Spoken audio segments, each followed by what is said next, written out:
Sophie Turner stared at her reflection in the bathroom mirror of St. Mary's Hospital. Her uniform was crisp and clean, but her eyes showed how tired she was. Being a single mom wasn't easy, especially when you had to work 2 jobs to make ends meet. Her son Tommy was probably already asleep at the neighbor's house, where he stayed during her night shifts. "Time to face another night," she whispered to herself, fixing her name tag. The night shift supervisor caught her in the hallway. "Sophie, you're assigned to the VIP wing tonight. The new patient in room 301. Sophie's heart sank. Everyone knew about room 301. Ethan Graves, the millionaire who'd been in a coma for 3 months. The gossip magazines couldn't get enough of his story. The mysterious car accident, the beautiful fiancée who'd already been spotted dating someone else, the family fighting over his company. "Nobody else wants to deal with his family," the supervisor explained. "They complain about everything." Sophie nodded. She couldn't afford to say no.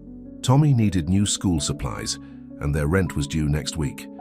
The VIP wing was different from the rest of the hospital. Expensive paintings hung on the walls, and the floors were covered with thick carpets. Room 301 had its own security guard who checked Sophie's ID before letting her in. Inside, machines beeped steadily. Ethan Graves lay still on the bed, looking nothing like the powerful businessman from the magazine covers. His face was pale, and his dark hair had grown long. Fresh flowers sat untouched on the windowsill, probably from another photo opportunity with his fiancée, Victoria Chase. Sophie started her usual cleaning routine, but something made her pause. The room felt so empty, so lonely. "Good evening, Mr. Graves," she said softly, surprising herself. "I'm Sophie. I'll be taking care of your room tonight." The machines kept beeping, but the silence felt less heavy. As she worked, Sophie found herself talking more. "You know, my son Tommy asked about you today. He saw your picture in a magazine at the grocery store. He wanted to know if Sleeping Beauty was a prince too, not just a princess." She smiled at the memory. "He's 7, and he asks the most interesting questions." The night passed quickly as Sophie cleaned and talked. She told him about Tommy's latest school project, about the old lady in their building who made the best chocolate chip cookies, about the stray cat that visited their tiny balcony every morning.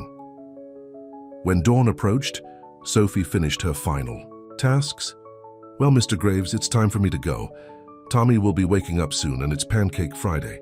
As she turned to leave, one of the machines made an unusual sound. Sophie rushed to check if everything was okay, her heart racing. But all readings were normal. "You gave me quite a scare there," she said, letting out a relieved breath. "Try not to do that again, okay?" That morning, as Sophie walked home in the early sunlight, she felt different. For the first time in years, she hadn't felt invisible during her shift. Word spread quickly that Sophie was good with the Graves family. She handled their demands without complaint and kept the room spotless. Soon, she was permanently assigned to room 301. Weeks passed, and Sophie's one-sided conversations with Ethan became the highlight of her shifts. She brought books to read to him, nothing fancy, just stories she thought might make him feel less alone. Sometimes she even brought Tommy's drawings to show him. "Look what Tommy made today," she'd say, holding up colorful paper. "He says it's you waking up and fighting dragons. He's convinced that's what you're doing in there." Victoria Chase's visits became rare and shorter. She'd sweep in with photographers, pose by the bed looking sad, then leave quickly, always taking calls about modeling jobs or charity galas. One night, Sophie overheard Victoria in the hallway talking to Ethan's brother James. "How much longer do we have to keep up this charade?" Victoria asked. "The company shares are almost all transferred, can't we just—" Sophie didn't hear the rest, but it made her uneasy. Something wasn't right. The next night, she studied Ethan's face as she tidied the room. "I wish you could tell me what really happened that night," she said quietly. "I don't think it was an accident at all." As if in response, Ethan's fingers twitched. Slightly. Sophie froze. She'd read enough medical reports to know that small movements were common in coma patients, but this felt different. "Mr. Graves?" she whispered. "Can you hear me?" The machines continued their steady rhythm, but Sophie's heart was racing. She pressed the call button. Dr. Martinez arrived quickly. After checking Ethan's vitals, he shook his head. "All readings are normal, Sophie. No significant changes." "But I saw his hand move," Sophie insisted. "It's just a reflex. Try not to read too much into it." But Sophie couldn't shake the feeling that something had changed. That night, as she read to Ethan from Tommy's favorite book, she paid extra attention to every beep of the machines, every slight movement. "I believe you're in there," she said before leaving. "And I believe you're fighting to come back." What Sophie didn't know was that her simple acts of kindness were about to change everything. In the darkness of room 301, behind his closed eyes, Ethan Graves was indeed fighting, and her voice was becoming his reason to win that fight. The morning sun hadn't risen yet when Sophie noticed something different in room 301. The steady beeping of the heart monitor had changed its rhythm. She'd heard that same pattern thousands of times over the past months, but this morning it was faster. "Mr. Graves," she called softly, moving closer to the bed. "Can you hear me?" His eyelids fluttered. Sophie's heart nearly stopped. She'd seen this before, false alarms that left her disappointed, but this time felt different. "If you can hear me, try to squeeze my hand," she said, gently taking his hand in hers. It was warm, warmer than usual. The squeeze was so faint she almost missed it. But it was there. Sophie hit the emergency button, and within seconds, the room filled with medical staff. Dr. Martinez was there first, shouting orders and checking vital signs. "Phase responding to stimuli," someone called out. "Pupils are reactive," said another voice. Sophie backed away, making room for the medical team. She watched from the corner as they worked, her heart pounding. After months of talking to him, reading, to him, believing in him when everyone else had given up, was he really waking up? The next few hours were chaos. News crews gathered outside the hospital. Victoria Chase arrived with a full camera crew, her makeup perfect despite the early hour. James Graves showed up with a team of lawyers. But something unexpected happened when Ethan finally opened his eyes. He panicked. The machines went crazy as his heart rate spiked. He tried to speak but couldn't because of the breathing tube. His eyes darted around the room, full of fear and confusion. "Get out! Everyone out!" Dr. Martinez ordered. "He's too agitated," Victoria protested, but security escorted everyone from the room. Everyone except Sophie, who had pressed herself against the wall, trying to be invisible as usual. "Where?" Ethan managed to whisper after they removed the breathing tube. His voice was raspy from months of silence. His eyes kept searching the room until they found Sophie. Then something remarkable happened. He calmed down. "You," he said softly. "I know your voice." Sophie felt tears in her eyes. All those nights of reading to him, talking to him. He had heard her. "I'm Sophie," she said, stepping closer. "I've been taking care of you." "Sophie," he repeated as if testing the name. "You read to me about dragons." She laughed through her tears. "Those were my son's drawings." "Tommy," he said, and Sophie's heart skipped a beat. He remembered Tommy's name. Before they could say more, Victoria burst back into the room, cameras rolling. "Darling," she cried dramatically, rushing to the bed. "I've been so worried." But Ethan's reaction wasn't what anyone expected. He shrank away from her touch, his heart monitor beeping faster again. "Who?" He looked at Victoria with confusion. "Who are you?" Victoria's perfect smile faltered. "Darling, it's me, your fiancé." Ethan's face showed no recognition. Instead, he looked past her to Sophie, his eyes pleading for help. James Graves stepped forward, straightening his expensive tie. "Brother, you've been in a coma for months. Your memory might be a bit confused." "Brother?" Ethan's voice was small, lost. The only person he seemed to recognize was Sophie, Doctor. Martinez intervened. "That's enough for today. Mr. Graves needs rest. Everyone out." "I'm his fiancé. I'm not leaving," Victoria protested. "Out," the doctor insisted. As everyone filed out, Ethan caught Sophie's hand. "Stay," he whispered. "Please." "Your voice. It's the only thing I remember." Dr. Martinez looked between them, then nodded slightly. "Miss Turner can stay, just for a while." The room emptied, and suddenly it was just them. The millionaire who remembered nothing except the voice of a cleaning lady, and the single mother who had refused to treat him like just another body in a hospital bed. "Tell me," Ethan said, his voice getting stronger. "Tell me everything." So Sophie sat beside his bed, just like she had done so many nights before.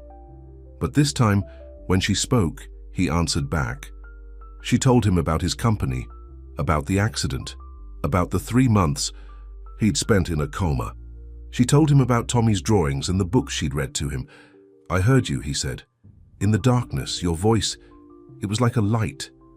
When you talked about your son, about your life, it gave me something to hold on to. I just didn't want you to feel alone," Sophie admitted. "I wasn't," he said, squeezing her hand, "because of you." Outside the room, Victoria was throwing a fit for the cameras. James Graves was on his phone, speaking in harsh whispers about power of attorney and company shares. But inside room 301, none of that mattered. A connection had formed in the darkness, through simple words and caring gestures. And now, in the light of day, it was growing into something neither of them had expected.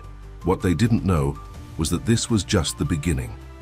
The accident that put Ethan in a coma wasn't an accident at all. And the people who had tried to take everything from him wouldn't stop just because he was awake. But this time, he wasn't alone. He had someone on his side who had proven her loyalty long before. He opened his eyes. Days passed and Ethan's recovery surprised everyone. The doctors said it was remarkable how quickly he was regaining his strength, but his memory remained selective. He remembered everything Sophie had told him during his coma, but most of his past was still a blur. "The board meeting is tomorrow," James announced one morning, striding into the hospital room. "They need to see you're capable of running the company." Ethan was sitting up in bed, looking through financial reports Sophie had helped him understand. "I don't remember enough about the business." "That's why I'm here, brother," James said with a smile that didn't reach his eyes. "I'll help you." Sophie, who was organizing medical supplies in the corner, watched James carefully. Something about his smile made her uneasy. Later that night, when they were alone, Ethan confided in Sophie. "Something feels wrong. The numbers in these reports, and they don't add up." "What do you mean?" "Look here," he pointed to a page. 3 months ago, right after my accident, large sums of money were moved to offshore accounts. The signatures, they looked like mine, but I was in a coma." Sophie's hands trembled as she looked at the documents. "Your brother had power of attorney, and he used it well, didn't he?" Ethan's voice was bitter. "While I was sleeping, they stripped my company bare." "They?" Sophie asked. "James, Victoria, probably others." He ran his hands through his hair in frustration. "I need to remember what happened that night, the accident. It wasn't random, was it?" Before Sophie could answer, Tommy burst into the room. He'd started visiting after school and Ethan had grown fond of him. "Mom, Mr. Ethan, look what I drew in art class today." He held up a picture of a man in a business suit fighting off men, in black suits with briefcases. Ethan stared at the drawing. His face went pale. "The parking garage," he whispered. "That's where it happened." "What happened?" Sophie asked, moving closer. "The night of the accident. I was in the company parking garage. Someone was waiting for me. Men in suits. They wanted me to sign something." His hands were shaking. "I refused. Then everything goes black." Tommy looked worried. "Did the bad guys hurt you, Mr. Ethan?" Ethan managed a smile. "It's okay, buddy. Sometimes the bad guys win a battle, but they never win the war." After Tommy left to do his homework in the nurse's break room, Ethan grabbed Sophie's hand. "I need your help," he said. "If I go to that board meeting tomorrow, James will try to force me to sign over the rest of the company. I'm not strong enough to fight him yet." "What can I do?" Sophie asked. "The real documents, the ones that would prove what they did, they're in my penthouse, in a safe behind my father's portrait, but I can't get there." Sophie understood what he was asking. "You want me to go?" "It's dangerous," he admitted. "If they catch you..." "They won't," Sophie said firmly. "I'm good at being invisible, remember?" That night, Sophie stood in front of the elegant apartment building where Ethan lived. The doorman recognized her hospital uniform and let her in. Many medical staff had been coming and going since Ethan's accident. "Just picking up some clothes for Mr. Graves," she said with a friendly smile. The penthouse was massive and cold, like a museum. Sophie found the portrait of Ethan's father easily. It dominated one wall of the study. Behind it, just as Ethan had said, was a safe. Her hands shook as she entered the combination he'd given her. Inside were stacks of documents, USB drives, and a small recording device. Suddenly, she heard voices in the hallway. "The safe has to be here somewhere," Victoria's voice drifted in. "We need those documents before tomorrow's meeting." Sophie's heart raced. She grabbed everything from the safe, stuffed it in her bag, and looked frantically for a way out. The voices were getting closer. The window. There was a fire escape. She had just closed the window behind her when Victoria and James entered the study. Through the glass, she could see them arguing as they searched the room. Sophie made her way down the fire escape as quietly as she could, her bag clutched tightly to her chest. She didn't stop running until she was several blocks away. Back at the hospital, Ethan was waiting anxiously. When Sophie rushed in, out of breath but triumphant, his face lit up. "You did it."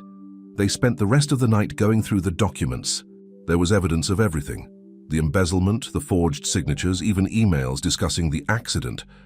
"There's more," Sophie said, holding up the recording device. "Should we listen?" Ethan pressed play. Their blood ran cold as they heard James and Victoria discussing their plan. "Once the accident is arranged," James was saying, "we'll have power of attorney. Ethan will never wake up to stop us," Victoria laughed. "And I'll play the grieving fiancé perfectly. The press will eat it up." Ethan turned off the recording, his face hard. "Tomorrow at the board meeting, they think I'm going to sign everything. Over to them." "But now we have proof," Sophie said. "Yes," Ethan smiled grimly. "Now we have proof." Neither of them slept that night. They prepared everything for the next day, knowing it would either be a triumph or a disaster. But whatever happened, they would face it together. What they didn't know was that James had one more card to play, and he was willing to destroy anyone who stood in his way, including a single mother who had dared to ruin his plans. The morning of the board meeting arrived with dark clouds hanging over the city. Sophie helped Ethan into his suit, watching him struggle to maintain his balance. He was still weak, but determination burned in his eyes. "Are you sure about this?" she asked, straightening his tie. "Maybe we should wait until you're stronger." "If we wait, there won't be anything left to save," he said. "James has already stolen too much." Dr. Martinez hadn't wanted to release Ethan, but money talked. James had arranged everything, convinced his brother was too weak to cause trouble. The company's headquarters took up half a city block. Sophie drove Ethan there in her old car, ignoring the curious stares from people used to seeing him in luxury vehicles. "Remember the plan," Ethan said as they parked. "No matter what happens in there, get Tommy and go to the safe house I arranged." "I'm not leaving you," Sophie protested. "Promise me," he insisted. "James is dangerous. If things go wrong, I need to know you and Tommy are safe." Before she could argue, Victoria's red sports car pulled up. She stepped out, followed by James, and their lawyers. "Darling," Victoria called out, rushing toward them. She stopped, short when she saw Sophie. "What is she doing here?" "My physical therapist insisted I need support," Ethan said smoothly. "Sophie's been trained to help me." James didn't look convinced, but they were running late. The board was waiting. The boardroom was massive, with floor-to-ceiling windows overlooking the city. 12 men and women in expensive suits sat around a long table, all eyes fixed on Ethan as he entered. "Welcome back, Mr. Graves," one of them said. "We've been concerned about the company's direction during your absence." "Thank you, Mrs. Chen," Ethan replied, remembering the name from the documents he'd studied all night. "I'm concerned too." James stepped forward, spreading papers on the table. "We've prepared everything. The company will be in good hands while you focus on your recovery." "You mean like it's been in good hands these past 3 months?" Ethan's voice was sharp. "While you and Victoria emptied the accounts." The room went silent. James's smile froze. "Brother, you're confused. The coma has affected your memory." "Has it?" Ethan nodded to Sophie, who pulled out a laptop. "Let's see what the board thinks about this." The recording played through the speakers. James and Victoria's voices filled the room, discussing their plans, the accident, the theft. Victoria jumped up. That's fake. She fabricated it. She pointed at Sophie. This cleaning lady is trying to manipulate Ethan. The cleaning lady, Ethan said coldly, is the only person who didn't try to steal from me while I was dying. He handed out copies of the documents Sophie had recovered. Bank statements, forged signatures, emails discussing the accident. The board members whispered among themselves, faces growing darker as they read. James suddenly lunged for the laptop, but Sophie was faster. She pulled it away, backing toward the door. "Security!" James shouted. "Stop her!" 2 guards moved toward Sophie, but Mrs. Chen stood up. "The only person security will be stopping is you, Mr. Graves," she said firmly. "And you, Miss Chase." Victoria's perfect makeup couldn't hide her panic. "You can't believe this garbage. I love Ethan." "You love my money," Ethan corrected. "The same money you helped steal while pretending to be grieving at my bedside." Police. Officers entered the room, not the ones James had paid off, but federal agents who had been waiting for precisely this evidence. "James Graves, Victoria Chase," one of them announced. "You're under arrest for attempted murder, fraud, and embezzlement." "This isn't over," James snarled as they led him away. He looked directly at Sophie. "You should have stayed invisible, little cleaning lady." After they were gone, the board voted unanimously to reinstate Ethan as CEO. But his victory felt hollow. He was exhausted, barely able to stand. Sophie helped him back to her car. "Let's get you home." "Not to the penthouse," he said weakly. "I don't want to be alone tonight," she understood. They drove to her small apartment where Tommy was waiting with their elderly neighbor, Mrs. Rodriguez. "Mr. Ethan," Tommy ran to hug him. "Did you fight the bad guys?" "We did, buddy," Ethan smiled. "Your mom and I did." That night, Sophie made soup while Tommy showed Ethan his comic book collection. It was so different from his luxury penthouse, but somehow it felt more like home than anywhere he'd been since waking up. As they ate dinner at Sophie's small kitchen table, Ethan reached for her hand. "Thank you," he said simply, "for everything." But their moment of peace wouldn't last long. James had made one phone call from jail, setting in motion a plan that would put everyone Ethan cared about in danger. The real war was just beginning. The vow. Peace lasted exactly 3 days. Sophie was helping Tommy with his homework when her phone rang. It was Mrs. Rodriguez from next door. "Someone broke into your apartment. I heard noises and called the police, but they were already gone." Sophie's hands shook as she hung up. She looked at Tommy, then at Ethan, who was resting on their worn couch. "We need to go. Now." The apartment was a mess. Drawers emptied, furniture overturned. But Sophie knew exactly what they were looking for. The copy of the evidence she'd kept hidden in Tommy's old teddy bear. "They didn't find it," she said. Pulling the USB drive from its hiding place, Ethan made some calls. Within an hour, a security team arrived to take them to a safe house outside the city. "I'm scared, Mum," Tommy whispered in the car. "Everything will be okay, baby," Sophie promised, though her own heart was racing. The safe house was a farmhouse surrounded by fields. Security guards patrolled the perimeter. Tommy was fascinated by the horses in the neighboring property, which helped distract him from their situation. That night, after Tommy was asleep, Sophie and Ethan sat on the porch swing. "James made contact with someone called the Shadow," Ethan said quietly. "My security team intercepted a message. He's some kind of professional criminal. What does he want?" "To finish what James started. But this time, he's not just after me." Sophie understood. They were all targets now. Days at the farmhouse fell into a routine. Tommy did his schoolwork online. Ethan worked remotely, trying to save his company. Sophie cooked, trying to make the place feel like home. But danger was getting closer. First, it was small things. The security cameras went dark for a few minutes. A guard reported seeing movement in the woods. Then one morning, they found all. 4 tires of their cars slashed. "He's playing with us," Ethan said, frustrated, "showing us he can get to us whenever he wants." That night, Sophie couldn't sleep. She went to check on Tommy and found his bed empty. "Tommy," her voice echoed through the house. "Tommy," she found a note on his pillow. The handwriting was elegant, threatening. "The boy is safe. For now. Bring the evidence to the old mill by midnight. Come alone. Sophie's scream woke Ethan. He tried to stop her from going, but she wouldn't listen. He's my son. It's a trap. Ethan argued. Let my security team handle this. There's no time. Sophie was already grabbing her coat. The shadow will know if we involve anyone else. He'll hurt Tommy. Ethan knew he couldn't change her mind. Then I'm coming with you. The old mill was 20 minutes away, a crumbling structure by a river. Sophie clutched the USB drive in her pocket as they approached. A figure emerged from the shadows holding Tommy's hand. The boy was scared but unhurt. Mom, let him go, Sophie demanded.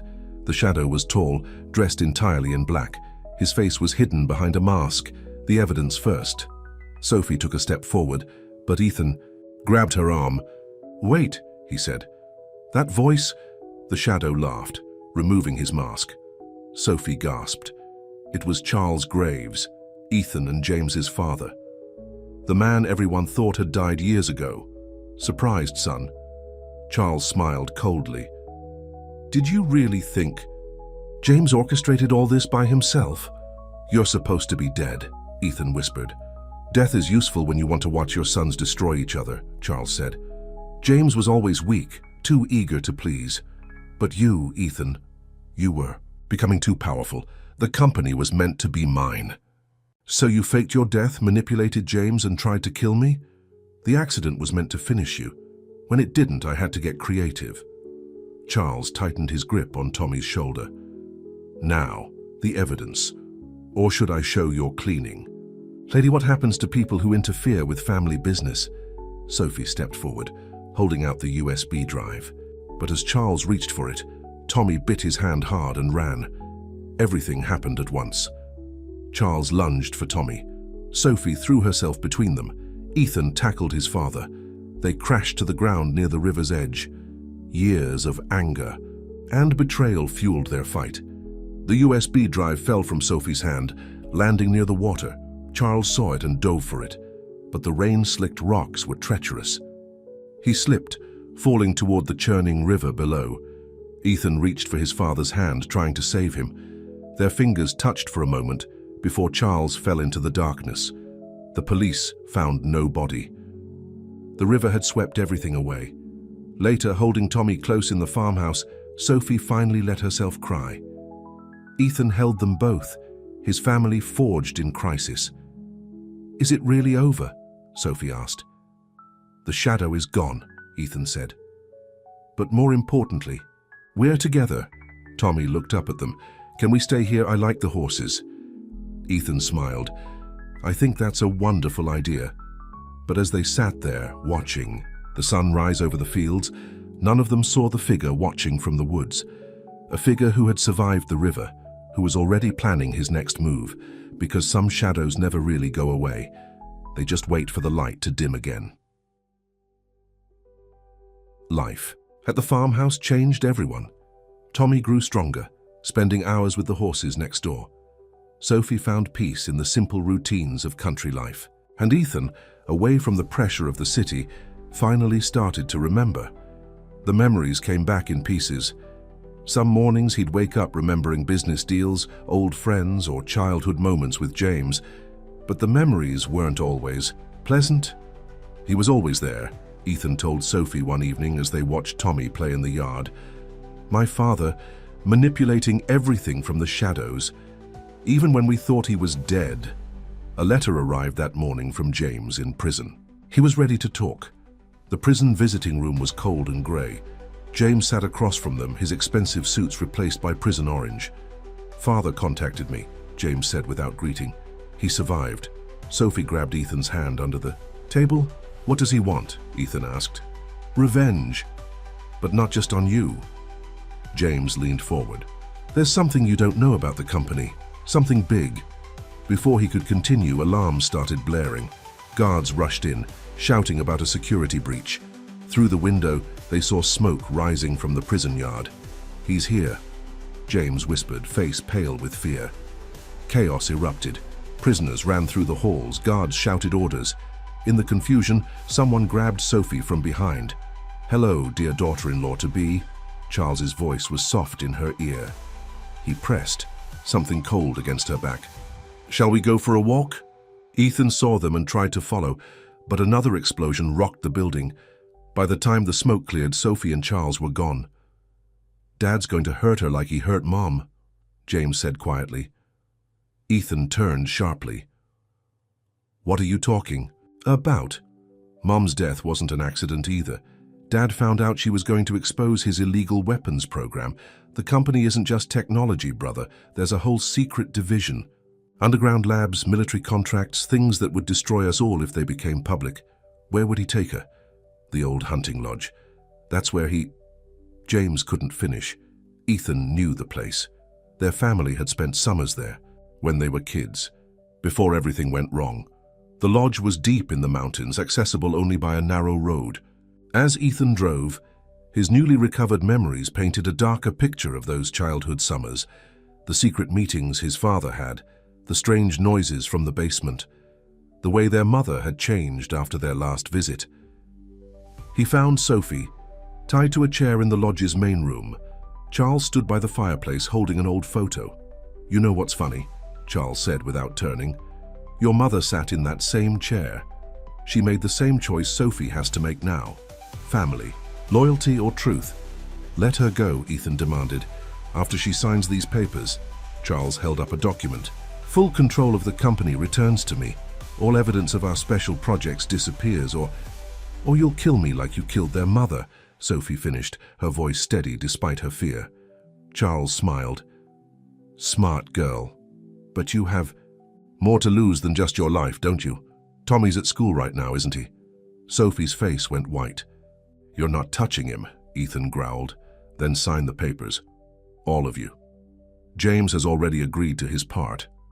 "James is in prison. Is he?" Charles laughed.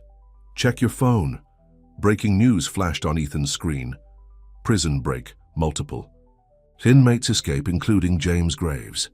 The company stays in the family," Charles said. "One way or another." "You're right," a new voice said. James stepped into the room holding a gun. "It stays in the family." Everything happened fast. James fired, but his target wasn't Ethan or Sophie. Charles stumbled back, shock on his face as red spread across his chest. "That's for Mom," James whispered. As Charles fell, he knocked over an oil lamp. Flames spread quickly across the old wooden floors. Ethan untied Sophie while James covered their escape. The lodge went up like kindling. They watched from a safe distance as fire engulfed the building. This time there was no doubt Charles Graves wouldn't be coming back. James surrendered to the police, who arrived with the fire trucks. Before they took him away, he looked at Ethan. "Take care of the company, brother. Make it something Mom would be proud of." Back at the farmhouse, Tommy ran to meet them. He'd been safely at a neighbor's, unaware of the danger. That night, as their son slept peacefully, Sophie and Ethan sat on the porch swing. "What happens now?" she asked. "We rebuild. The company, our lives, everything." He took her hand. "Together." But first, there was something he needed to ask her. Something that had nothing to do with companies or conspiracies. Something about forever.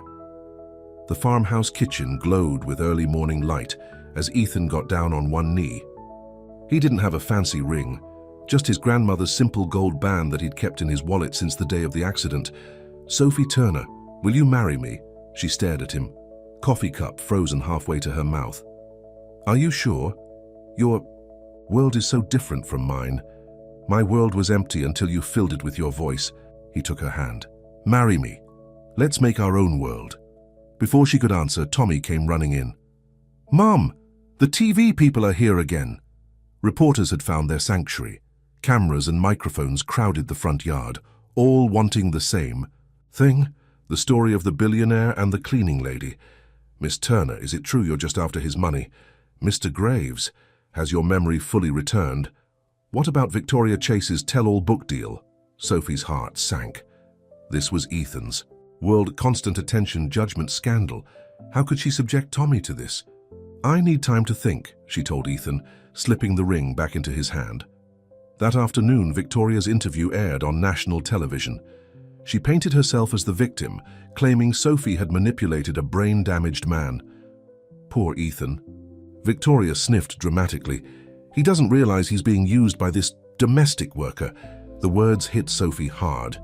Maybe Victoria was right. Maybe she was fooling herself. She packed a small bag that night, planning to take Tommy to her sister's place in Ohio, just for a while, until things calmed down. But when she went to Tommy's room, he was gone. Again. A note lay on his bed. The boy is safe with his Aunt Rachel. Isn't that where you were headed anyway? Come alone to the City Museum, midnight. Victoria's elegant handwriting was unmistakable. Sophie found her in the Egyptian exhibit, standing near a display about ancient curses. Where's my son? Relax. Victoria smiled coldly. Rachel picked him up hours ago. I just needed to talk to you, woman to woman. About what? About the mistake you're making. Victoria circled her like a predator. You don't belong in Ethan's world. You'll never fit in. The press will destroy you, society will shun you, and eventually Ethan will resent you for dragging him down. Sophie's phone buzzed. A text from Rachel. Tommy's not with me. Call immediately. The blood drained from Sophie's face. You lied. Victoria's smile widened. Now you'll listen. Leave Ethan, disappear, and your son comes home safely. You're working with someone, Sophie realized. Who? Let's just say James isn't the only Graves who made friends in prison. A security guard appeared at the exhibit entrance. But something was wrong. His uniform didn't fit right. Sophie ran. The fake guard chased her through darkened galleries, past ancient artifacts and shadowy displays. She knocked over a stand of brochures, slowing him down. Her phone rang. Ethan, Tommy's safe, he said quickly. Victoria's accomplice got cold feet, called the police. They found him at a motel. Relief made Sophie dizzy. She ducked behind a large sarcophagus, hearing Victoria's heels clicking on marble floors. You can't hide forever, Victoria called out. Face it, you're nothing but a servant who got lucky. Sophie stood up slowly. You're right, I am a servant. I clean floors and change beds and take care of people who can't take care of themselves. And I'm proud of that. She stepped into the light. But here's the difference between us, Victoria. I didn't need Ethan's money or name to know my worth. You did. Victoria lunged at her, but Sophie was done running. Years of lifting patients and moving equipment had made her stronger than she looked. The police found them there, Victoria pinned to the ground, Sophie holding her down with techniques she'd learned in the hospital's self-defense class. Later, in the farmhouse kitchen, Sophie picked up the ring from where Ethan had left it. Yes, she said simply. Yes, yes, I'll marry you. She smiled. Our worlds might be different, but our hearts aren't. Tommy cheered from the doorway. Does this mean we're staying at the farm? Can I keep taking riding lessons? Ethan picked him up. This means we're staying together, all of us. But even as they celebrated, dark forces were gathering. Victoria's accomplice had talked, revealing a conspiracy that went beyond the Graves family.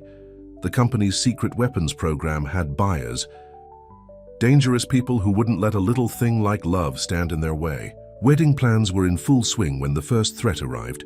A simple black envelope, hand-delivered to the farmhouse mailbox. The weapons must be delivered. You have 48 hours. Ethan recognized the logo at the bottom, a shadowy military contractor his father had dealt with. We have to call the FBI, Sophie said. They're already compromised. Ethan showed her another paper. 3 agents who were investigating the company's weapons program died in accidents last week.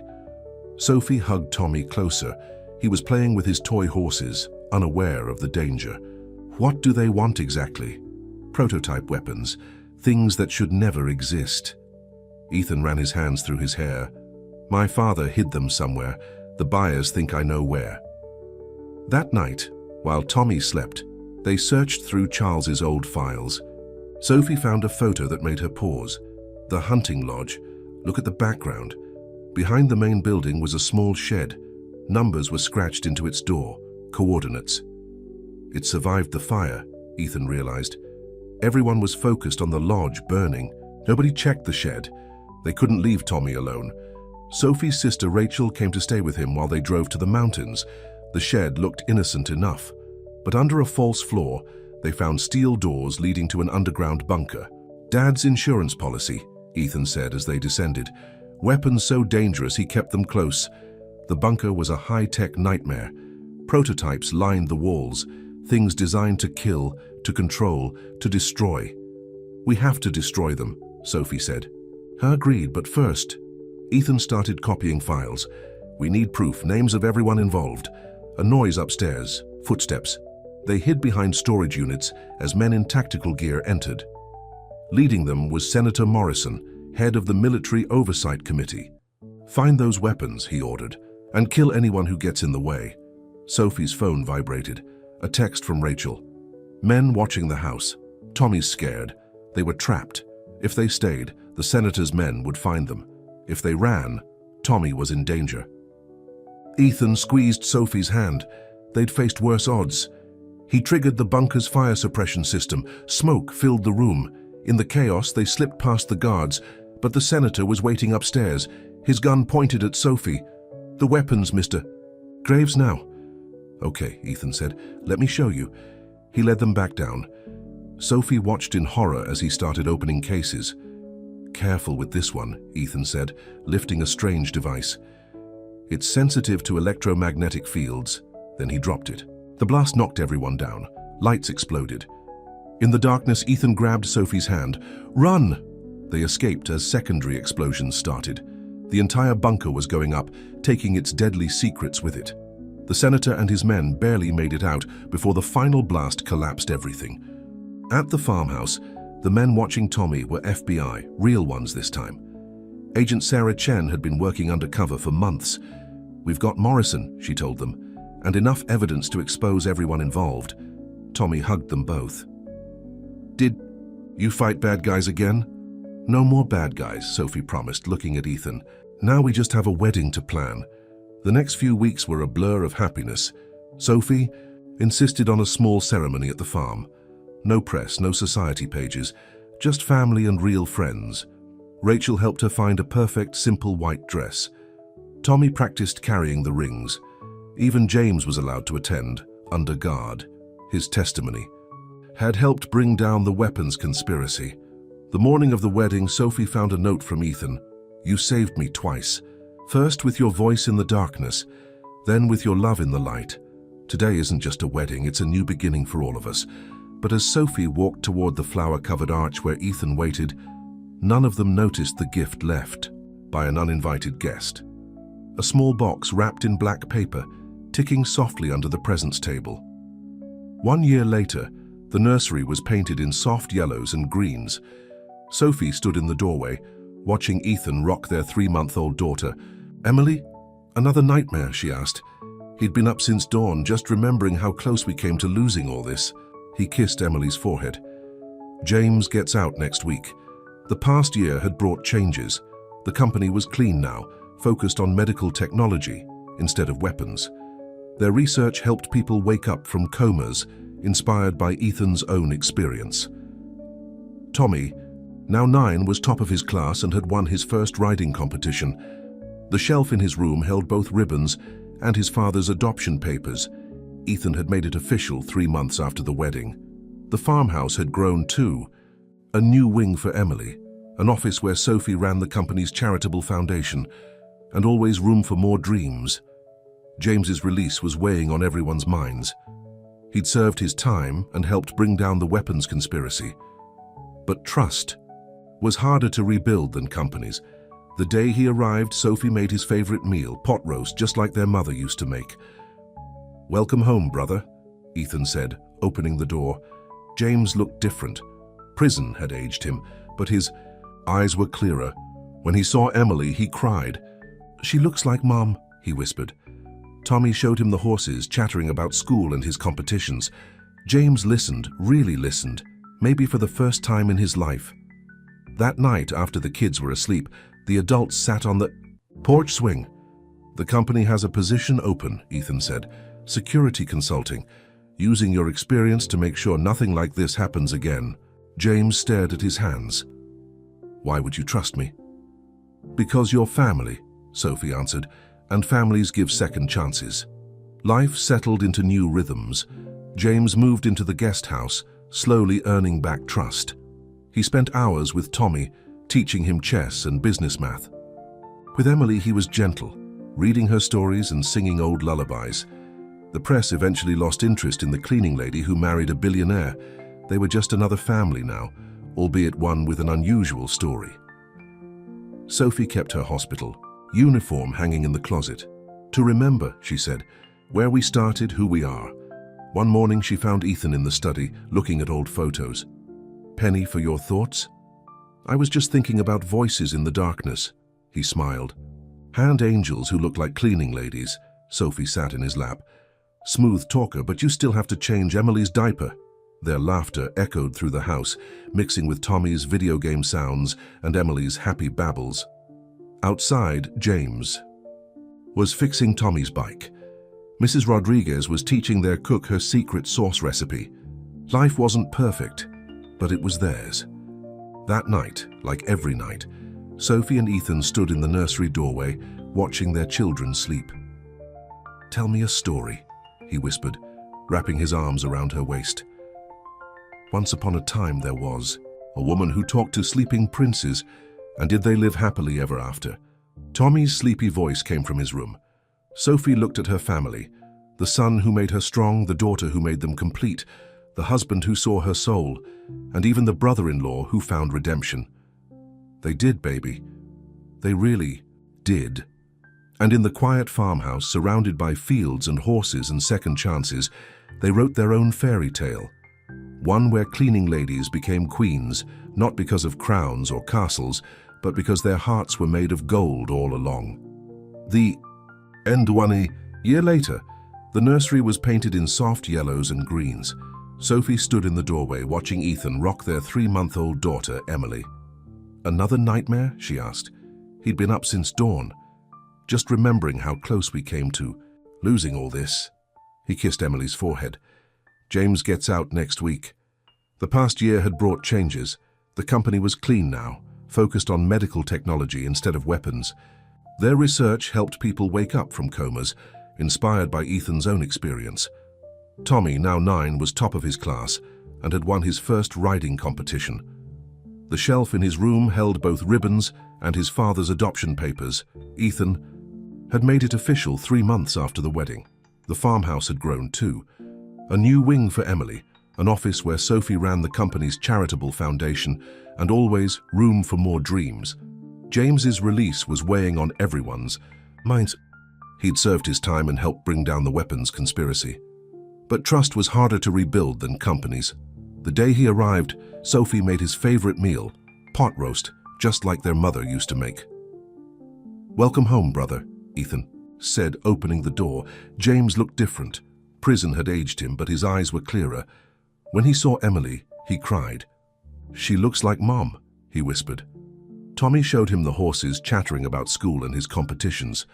James listened, really listened, maybe for the first time in his life. That night, after the kids were asleep, the adults sat on the porch swing. The company has a position open, Ethan said. Security consulting, using your experience to make sure nothing like this happens again. James stared at his hands. Why would you trust me? Because you're family, Sophie answered, and families give second chances. Life settled into new rhythms. James moved into the guest house, slowly earning back trust. He spent hours with Tommy, teaching him chess and business math. With Emily, he was gentle, reading her stories and singing old lullabies. The press eventually lost interest in the cleaning lady who married a billionaire. They were just another family now, albeit one with an unusual story. Sophie kept her hospital uniform hanging in the closet. To remember, she said, where we started, who we are. One morning she found Ethan in the study, looking at old photos. Penny, for your thoughts? I was just thinking about voices in the darkness, he smiled. And angels who look like cleaning ladies. Sophie sat in his lap. Smooth talker, but you still have to change Emily's diaper. Their laughter echoed through the house, mixing with Tommy's video game sounds and Emily's happy babbles. Outside, James was fixing Tommy's bike. Mrs. Rodriguez was teaching their cook her secret sauce recipe. Life wasn't perfect, but it was theirs. That night, like every night, Sophie and Ethan stood in the nursery doorway, watching their children sleep. Tell me a story, he whispered, wrapping his arms around her waist. Once upon a time, there was A woman who talked to sleeping princes, and did they live happily ever after? Tommy's sleepy voice came from his room. Sophie looked at her family. The son who made her strong, the daughter who made them complete, the husband who saw her soul, and even the brother-in-law who found redemption. They did, baby. They really did. And in the quiet farmhouse, surrounded by fields and horses and second chances, they wrote their own fairy tale, one where cleaning ladies became queens, not because of crowns or castles, but because their hearts were made of gold all along. The N.D.